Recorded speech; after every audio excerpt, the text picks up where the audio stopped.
C'est mon histoire, le rendez-vous iconique du magazine Elle. Les lectrices racontent leurs aventures les plus folles et les plus émouvantes. J'ai retrouvé mon amour de jeunesse. Vibrez maintenant avec le podcast C'est mon histoire. Un soir de mai en Sicile, entre plage et campagne, j'attends sur la petite route devant ma maison. Les cigales fredonnent, le vent fait danser mes cheveux et les roseaux, et moi je frissonne.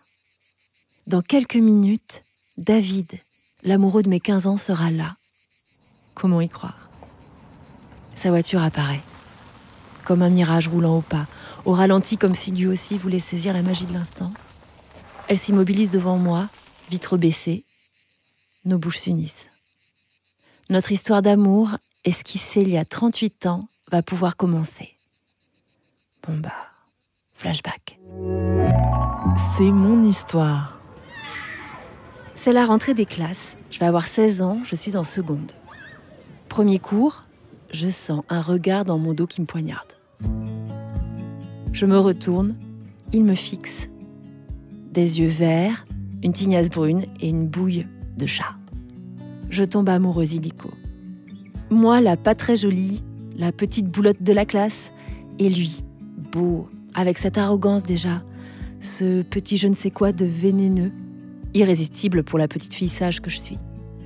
Comme moi, sa vie familiale est compliquée, rien ne tourne rond, mais si moi j'obéis, lui, il se révolte. Pendant 3 mois, il vient en classe, nous échangeons des dizaines de baisers, mais rien de plus.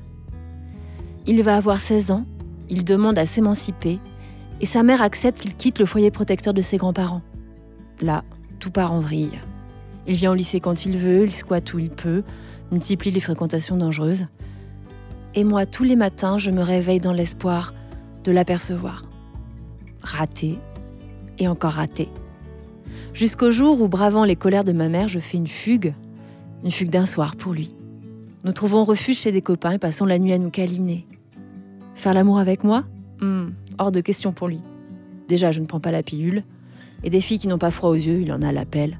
Non, pour la première fois de sa vie, il est amoureux. Je veux pas t'abîmer, il me dit. Je m'en souviens comme si c'était hier. Je me souviens aussi du lendemain, quand l'adolescente soumise que je suis prend le premier bus pour rentrer chez ses parents. Et là commence l'enfer. Raclée en règle, commissariat, médecin pour vérifier ma virginité, et pire que tout, confrontation avec la mère de David, qui m'explique que son fils est dangereux, toxique, dingue. Moi, j'entends rien. Premier amour, premier chagrin d'amour. Je revois encore David en cachette quelquefois, bien sûr, puis un jour, il disparaît des radars, comme un avion en perdition. Pour écouter la suite de cette histoire, vous devez être abonné à Elle. Nous vous proposons une offre 100% numérique ou une offre avec votre magazine livré chez vous chaque semaine. Faites votre choix sur la page elle.fr/abonnement.